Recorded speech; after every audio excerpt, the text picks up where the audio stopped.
Hi hello नमस्ते everyone, कैसे हो आप सब। मैं जा रही हूँ आज अपनी मम्मा के घर, और मम्मी के घर ना हम लोग ऐसे अचानक से प्लान बनाया मेरा। मैं जा रही थी पहले, फिर मैंने सोचा फैमिली भी साथ में चलती है तो ठीक रहेगा। और नूनू को लग गई प्यास, और राज ने ना गाड़ी ऐसी जगह पे लगाई है कि सामने हम देखो क्या दिख रहे हैं। हाँ, मंदिर तो है ही, ऊपर मंदिर है, मंदिर के नीचे देखो आप, यहाँ पे है दिल्ली की मशहूर चाट। और यहाँ पे ना हम काफ़ी बार आते जाते चाट खा लेते हैं। तो राज निकाले एटीएम से पैसे, और मैं खुश होगी कि पैसे थोड़े से मुझे भी मिलेंगे। जब निकाले तो मैं भी अपना फायदा उठा ही लूंगी, मांग लूंगी रास्ते 2-4 हज़ार रुपए अगर वो मुझे दे देते हैं। अब नूनू बैठे बैठे थक गई थी, बोल रही थी कब आएगा नानी का घर, कब आएगा नानी का घर। काफी ज्यादा परेशान हो रही थी, और रास्ते इसको सारे ही पता रहता है, और रास्ते में लगा होता है ट्रैफिक, तो ट्रैफिक की वजह से थोड़ा सा और लेट हम लोगों को होता ही जा रहा था। ट्रैफिक की वजह से ना मुझे स्कूटी से जाना ज्यादा सही लगता है। अकेले जाओ फटाफट से आ जाओ, कहीं से भी निकल जाती है गाड़ी। बड़ी गाड़ी के चक्कर में ना बहुत लेट होता है, लेकिन बच्चों को साथ में लेके जाएं तो कार लेके जानी ही पड़ती है, और फिर और ज्यादा लेट हो जाता है। तो हम दिन के ना हमें यहाँ पे 2 या 3 बज गए थे, और हमें ना वापस भी आना था क्योंकि राज की कल ड्यूटी थी।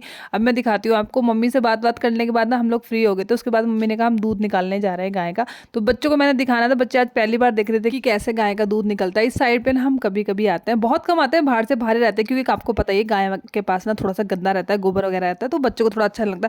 तो मम्मी दूध निकाली थी, तो मैंने कहा मम्मी मैं भी ट्राई करूँ। तो मम्मी ने फिर मुझे कहा कि चल ठीक है ट्राई कर। और मैं बहुत सालों बाद, मतलब बहुत सालों बाद, 10-12-15 साल बाद मैं गाय का दूध निकालने की कोशिश कर रही हूँ। तो मुझसे निकल नहीं रहा है, मम्मी मुझे यहाँ पे सिखा रही है। फिर मैंने थोड़ा सा निकालने की कोशिश करी, मेरे तो हाथ काफी ज्यादा थक गए थे। तो ये दूध मैंने निकाला, तो जो मैं लेकर जा रही थी, बच्चे आगे आगे मम्मी पीछे, और मैं बीच में चल रही थी।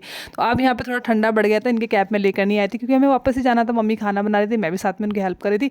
और मम्मी ने नोनू के सर पे रख दी कैप, इसको बना दी एकदम पहाड़ी बुली। और जेनिसा के सर पे भी मम्मी ने कैप रख दी। अब हम आ गए वापस। वापस आए, खाना तो खाकर आए थे, लेकिन मुझे लग रहा था कपड़े जो काफी दिन से पड़े हैं ना सोफे पे, सोफा भरा पड़ा है, इसको आज मैं खाली कर देती हूँ, क्योंकि खाने की टेंशन फिलहाल तो मुझे नहीं थी।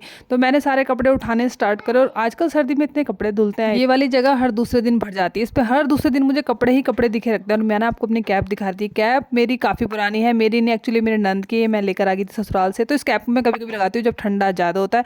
इसके अंदर ना मैंने एक कपड़ा अटैच कर दिया, तो एक कैप थोड़ी सी डबल हो गई। कमरे की हालत आप देख ही रहे हो, कैसे सारे में कपड़े कपड़े फैले पड़े हैं। वो स्टूल जो मैंने बेड के ऊपर रखा था, वो इसलिए रखा ताकि मैं अपना फोन वहां पे रख सकूं। अब बच्चों के कपड़े अलग, अपने कपड़े अलग। बच्चे तो गाड़ी में ही सो गए थे, और राज भी अंदर जाके लेट चुके थे। मन तो मेरा भी बहुत था कि मैं लेट जाऊं, मैं लेकिन सोचती हूँ कि जितना काम मैं खत्म कर सकती हूँ ना फ्री टाइम में, वो मैं कर देती हूँ, क्योंकि अगले दिन का काम रहता है, फिर ये कपड़े फिर रह जाते हैं। नोनू देखो कितने अच्छे तरीके से अपनी जैकेट को फाड़ा है, इसकी इसने कैप पता नहीं कहाँ खो दी, और जैकेट के भी इसने जो अपने फरचिट्टे उड़ा दिए। तो कपड़े खत्म ही नहीं हो रहे हैं आजकल। एक बंदा 4-4 कपड़े पहन लेता है, और जब वो धुलते हैं तो फिर वो बहुत सारे कपड़े हो जाते हैं। तो घर को मैनेजमेंट करना उतना मुश्किल नहीं है, अगर आपको मैनेजमेंट का सही तरीका आता है। आपको कहाँ पे कब टाइम मिलता है, किस टाइम को आपको बचाना है, वो आपको आना ही चाहिए। तो वही ट्रिक है। इसी तरीके से ना मेरा घर कभी मैसी मैसी नहीं रहता, और एकदम क्लीन आपको मेरा घर दिखेगा। जो भी कोई आएगा वो कभी नहीं कह सकता कि मेरे घर में गंदगी है।